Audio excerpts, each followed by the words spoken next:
Dire non, ça sonne fort quand tu es entouré. Mais quand tu es seul, ça résonne différemment. Hier, j'étais fière. Aujourd'hui, juste fatiguée. Fatiguée d'être forte. Fatiguée d'avoir peur. Voilà, la facture commence. Et je n'ai même pas signé, mais elle est déjà là.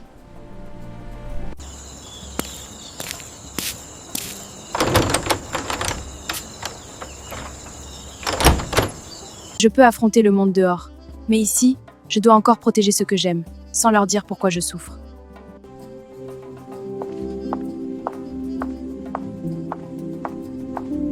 La maison devrait être un refuge, mais parfois, elle devient l'endroit où tu caches tes blessures, sans jamais les guérir.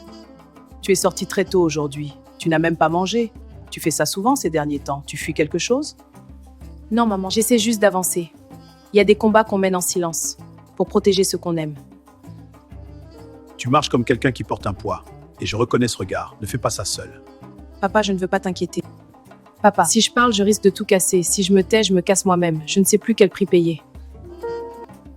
Le médecin dit que le traitement doit changer. Il faut commencer une thérapie plus lourde. Et les frais vont augmenter beaucoup. Oh non, c'est grave. Combien ça va coûter? Dis-moi la vérité, maman. Même si elle fait mal. Plus que ce qu'on peut payer.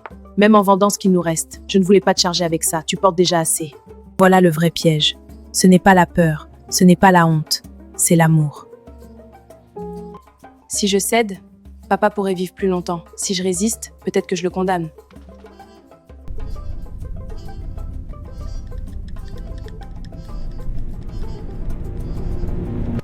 Il connaît le moment exact pour frapper. Il sait où faire mal. Il menace pas directement. Il attend que je m'effondre. Yannick, j'ai besoin de parler. Pas comme d'habitude. Cette fois, c'est grave. Dis-moi ce qu'ils ont fait. Et dis-moi la vérité entière. Je peux supporter la vérité. Pas ton silence. Il faut régler le problème. Ils m'ont retiré l'examen. Sans motif, sans explication, parce que j'ai refusé. Ce n'est plus un problème académique. C'est un crime. Tu dois parler. Tu dois te battre officiellement. Et si je perds tout? Et si papa meurt pendant que je me bats? Et si la justice n'existe que dans les discours? Qui va réparer ça? Le courage n'est pas d'avoir peur. C'est d'avancer avec la peur. Et de rester droit, même quand personne ne regarde. Peut-être que je vais perdre. Peut-être que je vais tomber. Mais je ne veux plus me mentir, ni vivre à genoux.